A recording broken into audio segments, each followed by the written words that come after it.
Today, we're going to take a look at the whole Marvel Legends Nemesis wave.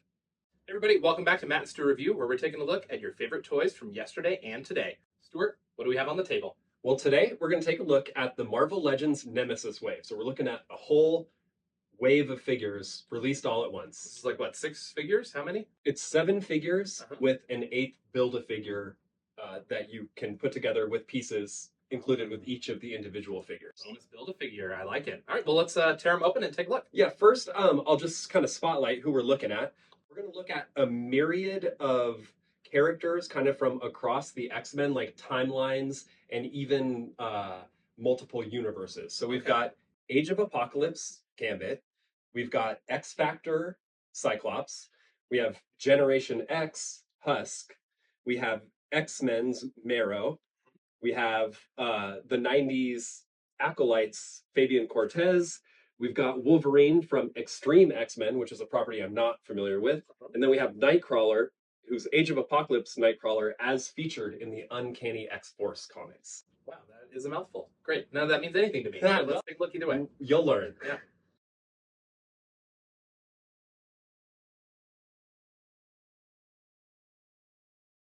So Stuart, I noticed you didn't open a couple of these boxes here. What's up with that?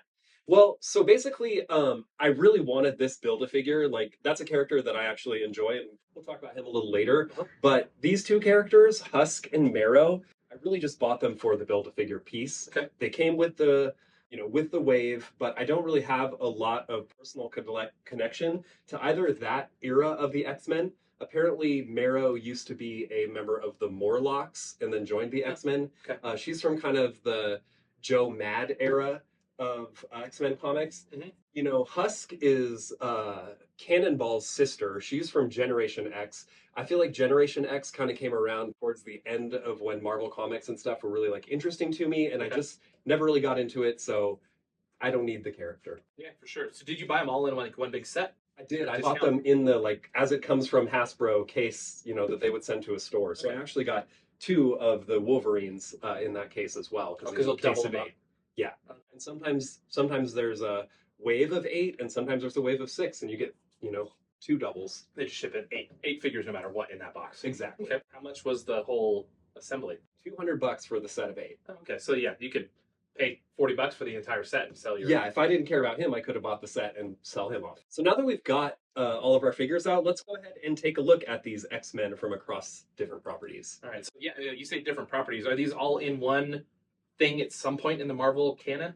Well, so the wave itself is built around Nemesis, and I will say that the particular Uncanny X-Force run that he is from, was a multiversal spanning kind of run of comics, and not every one of these characters showed up in it, but each of these universes that these characters are from did show up in it. Okay. So to start with, we have Gambit here, who's from actual Age of Apocalypse. And you'll remember that, from the 90s, Age of Apocalypse. I actually think that figure's pretty cool, just for the fact that we don't see Gambit in too many different costumes or outfits. Like, he feels like a character that, really, once he locked into that 90s look with the, pink and blue and the trench coat, that's the only Gambit that we ever see, and that mostly we want to see, but whereas a Wolverine character, we get 25 versions of Wolverine every year. Most people love Wolverine. So, it's not a particularly impressive figure, in my opinion, but just a good, solid hero.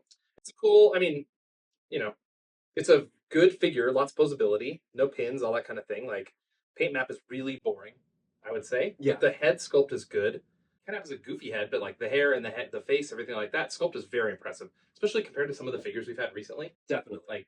It looks pretty good. He's light on accessories too, in addition to the paint apps, but I would say that he kind of makes up for it with the sculpt. That sculpt on his arm, all those bands and stuff like that. It's a unique sculpt. They can't reuse that for Spider-Man. They can't make another figure that has that, padded leather arm situation going on. Yeah, okay, that's fair. Yeah. So I got to give him the points on the sculpt. I do like that he has a 2-fingered thing you could put a card in there. Probably didn't come with a card, but maybe you can make one out of paper. Yeah, for sure. Yeah.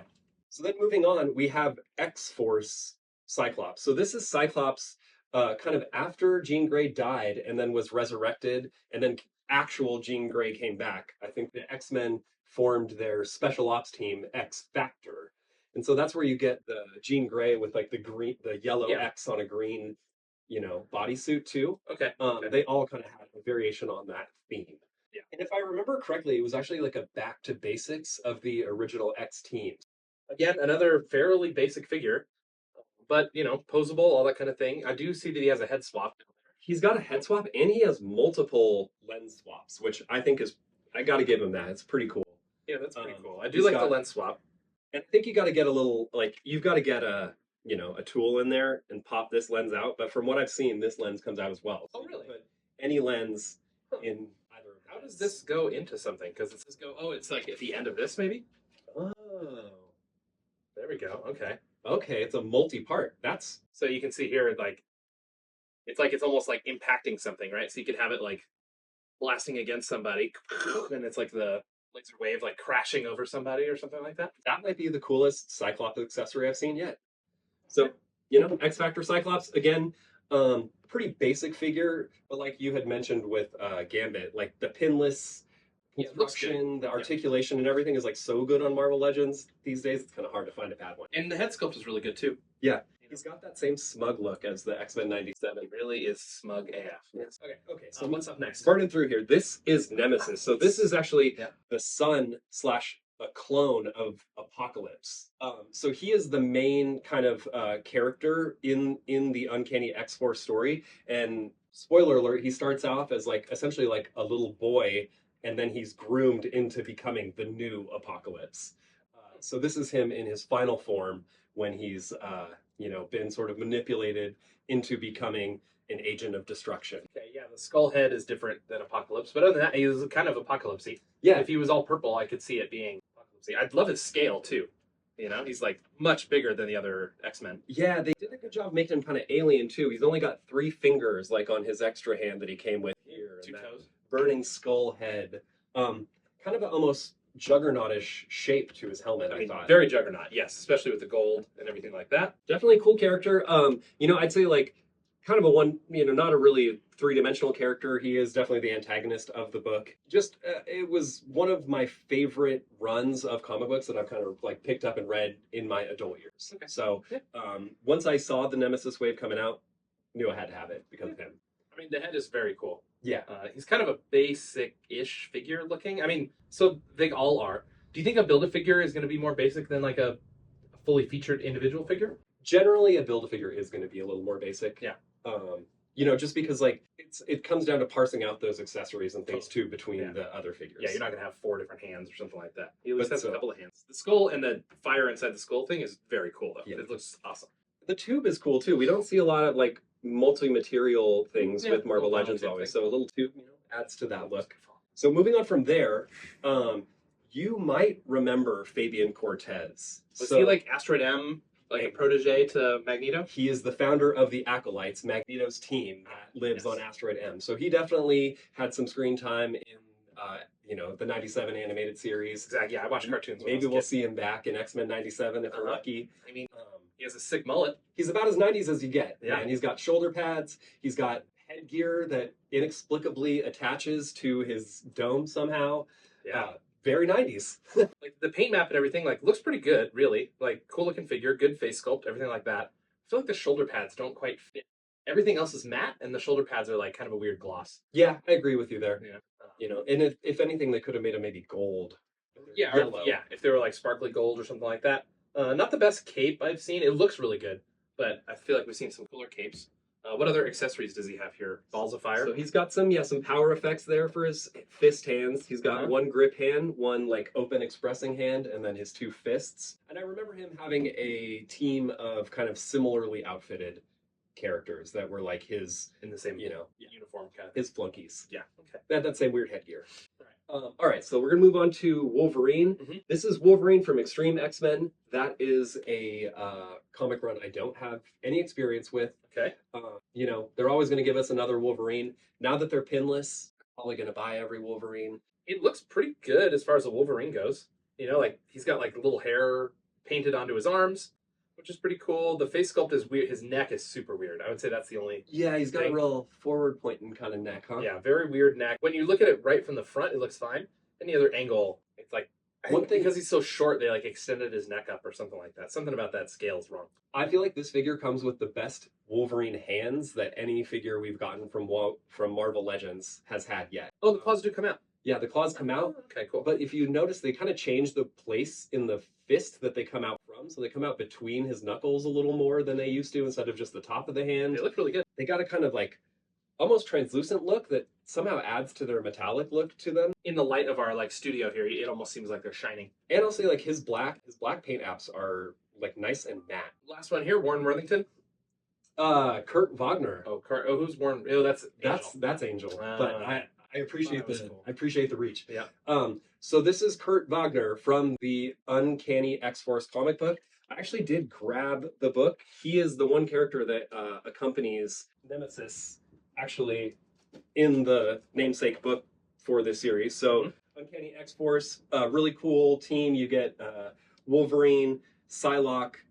This is actually Nightcrawler from the Age of Apocalypse universe, who has traveled over to our universe and is helping our universe's Wolverine and Psylocke help fight Nemesis. Yeah. So he's a Nightcrawler with a tragic backstory. His entire family was killed in front of him by Sabretooth.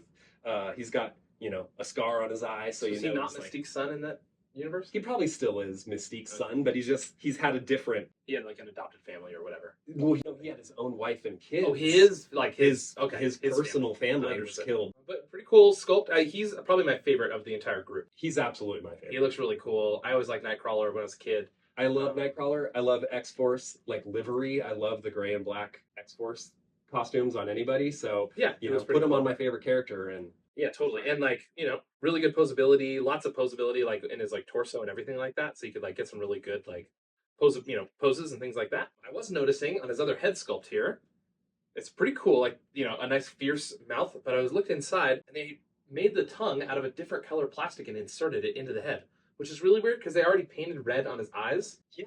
So just an interesting method of production. And they painted the white teeth on that red.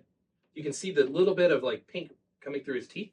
I'm interested in like the manufacturing of things, and so it's kind of an interesting way to manufacture a little head like that. There has to be thought behind it, right? It has to have been cheaper to print to make that tongue out of red than to get a paintbrush into that cavity and make it look good. Maybe like the overhang of his front teeth or something. Like, let me see again.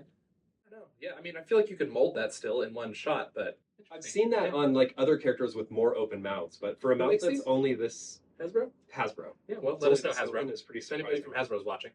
Well, I think it's pretty clear that Nightcrawler is both of our favorites. So what do you say we give a rating to Nemesis, the namesake of the line here? Yeah, okay, I'd love to do that. I think I'm kind of conflicted. I would say, okay, just raw rating, I'm going to give him like a 9 out of 10. I mean, he's got pretty good paint maps. I think there's like a lot of detail in the figure, battle damage, things like that. The head inside is just so cool, like with the translucent flame and all that kind of stuff, like very cool. They could improve it a little bit, like maybe if he had like an effect of the blaster or something. He does have a swappable hand, so he could be like holding another person or something like that. But if I'm thinking about like a kid playing with these, like it's a pretty good bad guy and like good scale, looks really cool, big chunky figure and everything. You can pull the helmet off so you can like pose his head and stuff, all sorts of pieces and parts. Kids love accessories too. Yeah, helmet. I think you're right, spot on there. The only bummer would be most likely a kid won't get this figure put together because a kid is not going to get all 7 of these figures. And so, although it'd be an awesome bad guy for kids to play with, they're never going to get one, unfortunately. It's true.